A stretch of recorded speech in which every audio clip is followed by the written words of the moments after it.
Welcome to Michigan Reimagined, presented by T.A. Forsberg and Waggoner Financial. And here's your host, Chris Buck. So accumulating and managing wealth is and should be an extremely complex strategic process. Going it alone is not recommended, and if you have goals you want to achieve. Here to share how to create a comprehensive wealth creation and management plan are the crack squad, the members of the Waggoner Financial team. We've got the founder and chairman, Eric Waggoner, President Kiley Eory, and the Director of Investments and Planning, Ankit Jalan, and our account executive, Jordan Bowman. Sorry about that. I almost put an R in there by accident. Welcome, Team Waggoner. Thanks for coming to the show. Great to be here. Yeah, thanks for having us. All right. So I often think of engaging financial planners as something you do when you've kind of developed a portfolio that you don't think you can manage yourself, but I'm starting to think that that's a little bit more inaccurate. When do you suggest that an individual reach out and engage a financial planner? I would say anytime. There's not a time that's too early or too late. Obviously, the earlier the better, but we are equipped to work with people that are ready to get started at any point in their life. I like to tell people we work with people that are just getting started all the way to executives of publicly traded S&P 500 companies and business owners and everywhere in between. So I don't think there's a right or a wrong time, just it's not too late, and get started when you're ready. Got it. Okay. So as an example, so I've got a son who's in grad school, but, after college graduation and with grandparents and stuff, he's got a couple grand in a Roth and, and he's trying to save money and figure out he's got a 529 that we obviously benefacted, into and stuff. But when you're, and he's going to get a career here in the next year or so, and who knows what his salary is going to be, but debt management and all that kind of stuff. Do you engage in that kind of philosophy, or is it, what's your corpus of cash and let's get you started on a plan right now? Yeah, I think, we'll work with anybody, like you said, just getting started. And it's never too early because we'll meet with people a lot and we'll give them some advice and talk through their situation. And maybe it's not the best fit to get started right this second, but at least you have a good foundation. You have a good idea where you're headed. You have some recommendation from a professional and kind of know what you're doing for the next couple of years. And maybe it's 3 or 4 years down the road, you come back and say, okay, I'm ready to go. Right. Okay. And using my son as an example, and I don't mean to go down this path directly, but the process of like buying a car or buying a house and when's the right time and how much should you put down and how, playing the interest rate game and all that stuff.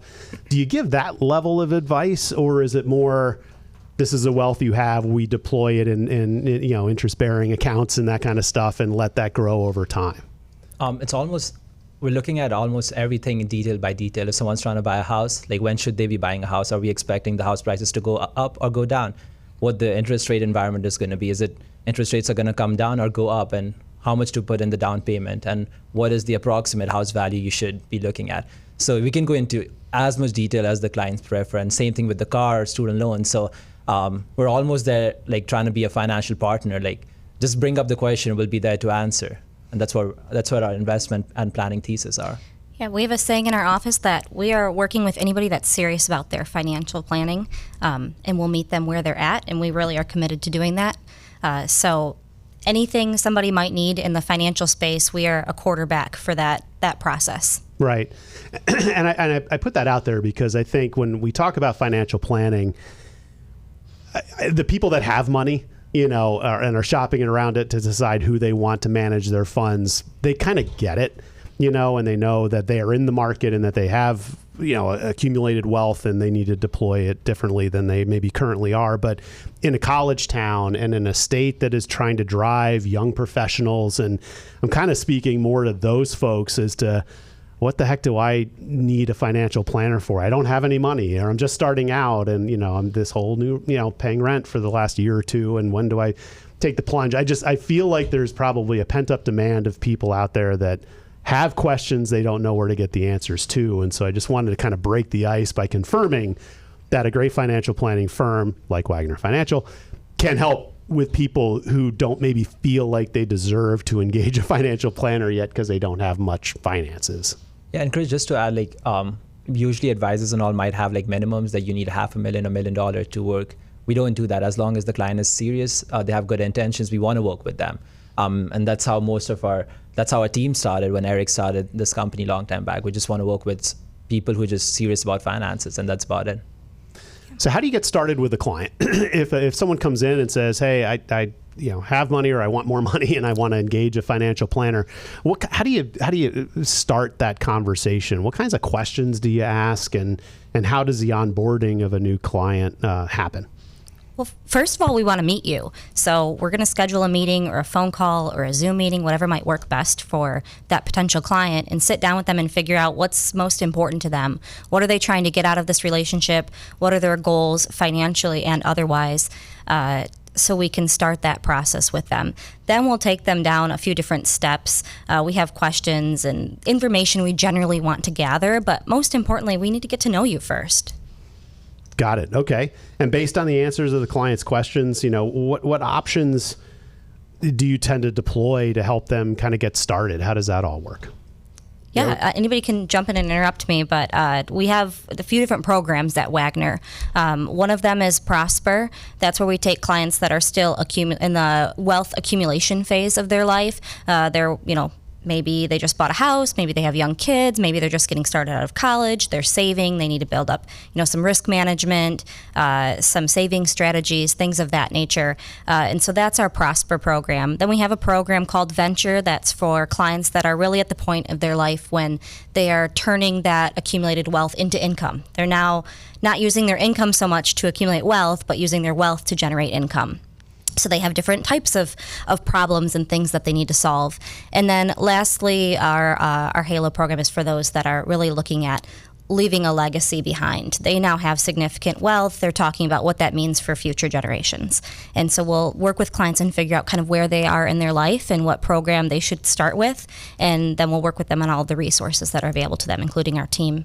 And somebody else can jump in too. I think I would just jump in there and say, we also work with a lot of businesses. So we do 401ks and group benefits and a lot of other planning aspects with businesses. So that's a big part of what we do as well.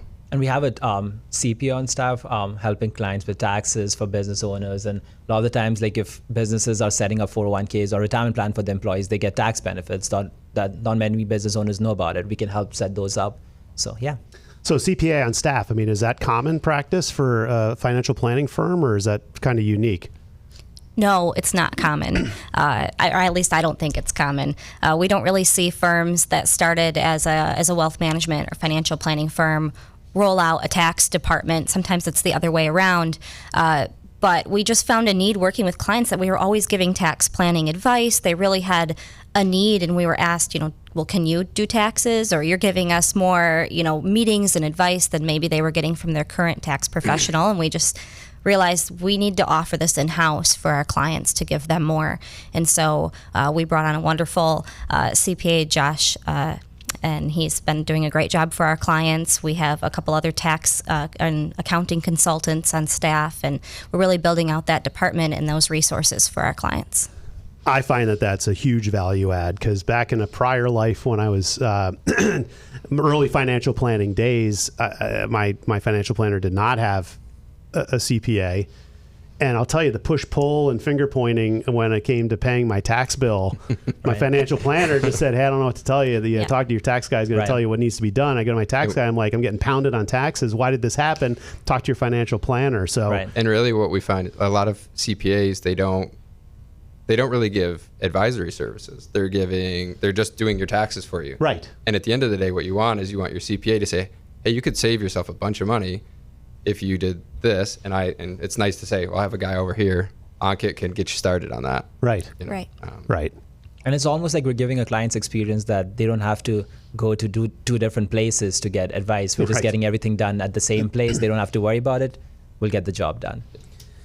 So, talking about value-added services, again, I think a lot of people, and I was too until I got a great education by this team here, that it's not just, here's some money, go deploy it in a way that's going to make me more money, but the idea of managing your debts, managing your taxes, managing, your insurance and, legacy strategies and retire. I mean, obviously retirement is what people probably think of first and foremost, but these other entities, or these other, life considerations really are something that I think people feel unprepared to manage and don't know where to go to get that. I mean, I have my insurance agent, I have my CPA, I have my financial planner, and I bucket them, or historically I've bucketed them.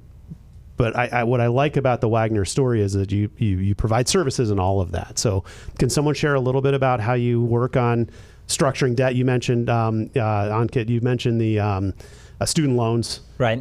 We didn't talk about insurance, but I think that's a fantastic kind of a value add. So talk a little bit about how you manage those things. Yeah, Chris, so usually even when we're onboarding clients, I tell my clients that how it's going to be, we're going to have series of meetings and we're going to cover one topic at a time. So we're starting off with insurance, even though insurance is a big space. There's disability insurance, whole life policies, term insurance, and we go over all of those one at a time. And we work with a lot of carriers. We're independent insurance agents. So we go over trying to find the best cost for the clients. And we, in fact, have a lot of clients who are almost 60, 65, and they're still looking for insurance because they didn't get it earlier in life.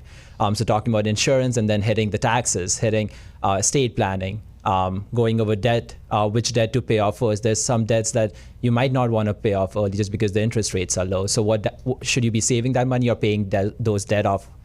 So making a lot of those decisions, and we go over those one at a time, and probably within a year, 6 months, like clients are in a much better spot where they're almost in a good rhythm and they just follow one. They don't have to have every meeting every month. It's almost like we meet 6 months and they're already in a good rhythm and they're doing all the things that they should be doing in the first place. So. Got it. Going back to what you were talking about earlier, Kiley, you mentioned different like named programs. You had Halo and Prosper and Venture. Prosper and Venture. So are those classic, financial planning products or terms, or are they proprietary? They're proprietary, so obviously named and structured in-house at Waggoner Financial. We do take industry standards, rules of thumbs, general, ideas and principles of finance and apply them in those programs. But really we found clients didn't have a centralized plan when they were coming to us necessarily. They didn't necessarily feel like they had a good rhythm. And those programs are designed to bring clients in and they know what check boxes they should be ticking off in their financial plan, and that's being constantly reviewed and evaluated and amended. And so they have a team working on that. Makes a lot of sense. I do want to sidestep for a second and talk about the team at Forsberg. When it comes to creating the best living and working environments for our community, no one does it better than my friends at the Forsberg Real Estate Company. Brent Forsberg and his team create vibrant, holistic communities that inspire growth and encourage belonging. Focused on building stronger connections for people, the Forsberg Project is always in tune with balancing relationships to create the optimum human experience. Since the 1950s, Forsberg has been enhancing the quality of lives in the community they serve by following the principles of regenerative growth and aligning the resources and tools available. Reach out to my friends at Forsberg Real Estate Company by calling 517-349-9330 or check out their website at lansingrealestate.com. So all of those proprietary platforms that you have, or vehicles or tools that you have, are available on your website? They are. Because you rattled them off and they all made a lot of sense when I heard them, but now I haven't heard them in a couple of minutes, so I've lost touch. But if I wanted to go back and hear what those things are all about. Absolutely. On our website, waggoner-financial.com, you can find all of our programs, all of our resources on there. We really use that website as a toolbox for our clients, prospective clients, the community, and you can find all of our information there. Excellent. Okay. And so do other wealth management firms, I mean, they must deploy some of those same kinds of tactics. You've just done maybe a different level of refinement on naming them and kind of really branding those out there. Is that a fair assessment? Yes, I think that's fair, that we want to make them understandable for our clients and that they know what they're supposed to be accomplishing. We want to have tools where they can measure their progress. And I feel like possibly other places have similar principles that they're working by for finances, but maybe not necessarily the tracking system that we have to make sure clients feel like they are in that good rhythm and they know that everything is always covered. Got it. Okay. And just for my listeners, I'm doing this for almost 5 years now and looking at all the demographics and reporting that I get. I really wanted to share this show because we have a lot of we have business owners, we have startups, we've got entrepreneurs, we've got people that are coming out of college, like I mentioned.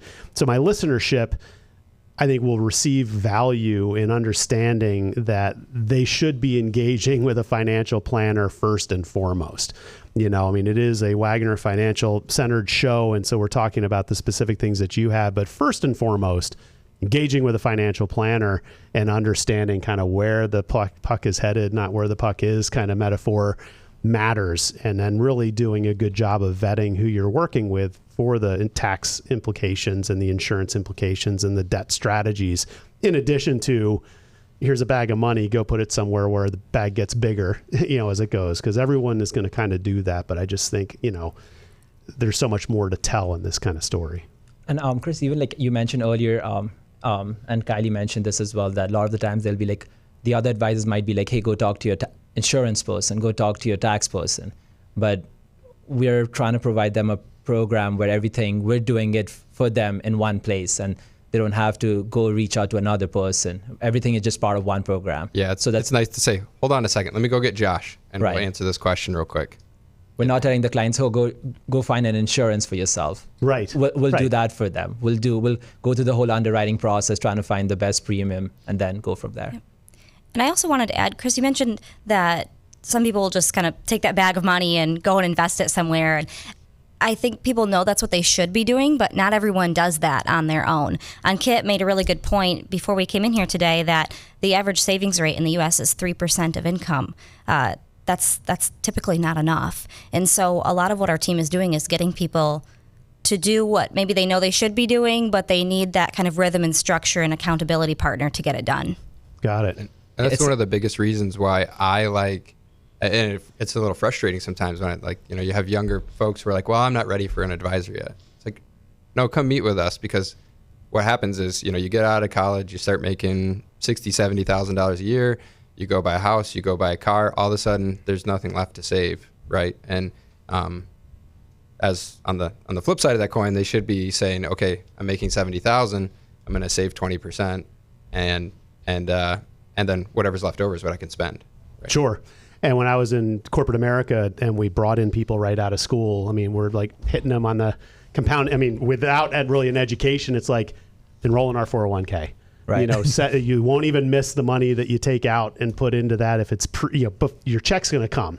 And if it's $50 less than what it would have been otherwise, you have to understand that starting at 22 versus starting at 35, what you're going to have when you're 60 is going to be wildly different. And that's me telling them that. And what do I know about any of this? I need experts to help me with this kind of stuff too. So that early advice, from not a parent, it usually will stick, better than them hearing it, which is another reason to kind of get engaged. And Chris, just to add, a lot of the times we've also noticed that the clients are not saving enough in the 401k to get the employer match, and that they're just missing out on the free money that they could be receiving from the employer. So we go over their benefits that they're receiving from their employer, making sure, since they're already paying for it, might as well utilize those benefits. So. Right. But too often you hear, but I need that money. Right. I need that money. Right. I need that money. It's like, you'll need that money. You won't miss that money. Yep. Just sign the papers and make it happen, because you're going to thank yourself Yeah, later. Erica says your future self will thank you, right? Right. And Eric, you've been eerily quiet, so I'm going to put you on the spot here. What I like about your team is that, clearly everyone that's spoken so far are the competent folks that are doing the work on behalf of the client. And I know, Eric, you do that as well. But what I really appreciate about you, Eric, and you've been a friend for a long time, is that I would consider you an absolute thought leader. If you haven't followed Eric on LinkedIn or just looked at his credentials, the guy's got more alphabet soup behind his name than anyone should. You must have a budget for continuing education just to kind of keep all those accreditations there. But you go to the events, you scour the internet, you read incessantly, you have books ad nauseum, and you put out content on the Waggoner Financial LinkedIn page that are thought starters and thought provoking and things that, that the layperson isn't going to find. I don't care how smart you are. Fortune 500 CEOs are probably not going to have their finger on that kind of pulse. And I find a lot of value in that. Talk about why you spend that kind of energy working in that type of space. The quick answer to that is I don't want our clients to have to worry about it. You know, I mean, I know that they're going to worry about the markets and whether they're saving enough money. They see a lot of headlines. A lot of the headlines that they see can be alarming or scary. And you know, I want our clients to know that we've got it covered. That there's rarely something that they're going to come across that we haven't already thought about or planned for, and that they can go back to sleep. And that's the short answer to that. I have you know, if you don't use your head, you have to use your feet. Okay. And you talked about being a thought leader, and I would just kick it back to my colleagues here. You know, when I was starting off, I was doing this by myself, and I didn't have the luxury of being a thought leader or even thinking deeply about these things. But I've been very, very fortunate and lucky to meet the staff that we have, you know, and the people that we have working in our office. And it's because of them and the skills that they bring and how smart and talented that they are that I even have the ability or the luxury to think about things more deeply or on a higher level. So I just kick it back to them. Well, that's really impressive. And I want to thank a good friend of mine, Chris Silker. We all need a place to call home. Chris Silker of Keller Williams Advantage and Team offers the expertise that you're looking for. He's helped clients navigate the complicated world of real estate in mid-Michigan for over 10 years, providing the best information possible at the right time to empower the best decisions. Whether you're a first-time home buyer looking for a local expert to guide you from point A to point B, searching for an income property in the competitive Lansing market, right-sizing your life, or searching for your dream home, Chris Silker and the Advantage and Team is the name to trust in Greater Lansing real estate. Visit advantageandteam.kw.com or call Chris at 517-242-9251 today to find the home of your dreams. Seems apropos in this conversation that we connect people to a local real estate agent, and does fantastic work in our communities.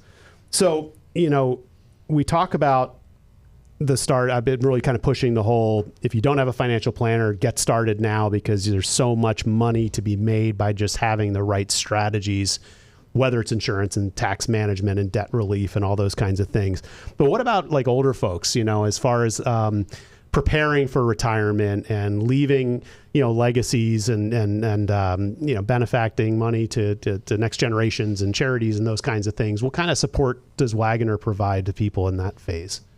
Well, I'll point out that we do support people in that phase of their life, and that's because we have a large team. We're not working as a lone wolf kind of setup where we just have one particular type of client. We really want to work with everybody where they're at in life, and we have the sophistication to handle those types of problems. When you have clients that run up against the estate tax exemption and they're looking at estate taxes, or they really want to talk about legacy planning or annual gifting, all of those things fall into our wheelhouse, and we can help with those things with our CPA, our planners, our investment research team, everyone. Fantastic. We're also working closely with attorneys, trying to make sure all of the estate plan is buttoned up, getting those reviewed, revocable trust, irrevocable trust, you name it. So we're working constantly with clients and the attorneys, getting all of that set up, especially with the job cuts are happening in 2025 with the new taxes and all with state planning. We're unsure what the new state taxes and all would be. So trying to get all of those buttoned up before that happens. Makes sense. You know, so much of the retirement conversation is about not running out of money when you're retired. And I think if you're even that close to the line, you're probably not going to enjoy your retirement a whole lot, right? And so we really I find that if you do a good job financial planning with clients, then the conversation shifts in retirement to not are we going to have enough money to live our lives without running out, but really just to, you know, how do we be good stewards of the assets that we have? And some of the most exciting conversations we have, to my surprise, is with people that are already retired or have been retired for a while. Now we get to talk about still managing their money and growing their wealth. And if you don't need it, then do you know anyone who might? I mean, maybe that's their church or a charity or their grandchildren or just a cause that they feel, or their alma mater, just a cause that they feel strongly about. And so I find that, like I said, you know, I didn't expect this when I started my career, but that is some of the most exciting work that we do, is people that are in retirement and thinking about what's next. Talking with them about still continuing to be efficient with their capital, right? Even if they have more than enough, how can we be the most efficient with this capital, and what do you want out of the wealth that you've created, maybe beyond yourself? Right on. And I'll just jump back to businesses again. You know, the same thing that we're doing on the personal side, we're doing for businesses. So we're making sure that businesses have a plan in place. So, so you're, you know, you're not getting old and gray, and all of a sudden you're just going to let your business fizzle out. You should continue to grow your business, and whether you're going to sell that business or pass it down or something, succession planning in business is important. And that's to manage the owner's personal process. But do you give advice to owners on how to own a more competitive business by providing resources to their employees? If that did I Definitely explain it? Okay. Total rewards. So offering benefits packages for their employees. We like to tell business owners, do great things for your employees, but most importantly, make sure they know about it. If you offer a 401k or retirement plan to your employees and they know nothing about it, then they're less likely to appreciate that and want to stay with your organization. So our team builds benefit packages for businesses and their employees, and then really works on education of those participants. So coming in and making sure all of those employees understand their benefits and the best use for them, and being a resource to them. If we're helping them with their 401k, they might want to open a 529 plan for their child, and we can be that resource for them. Right on. Great. What question haven't I asked that you guys want to answer desperately? Eric? No, it's just a personal anecdote. I was telling them last night my cat got its head caught in a little bag.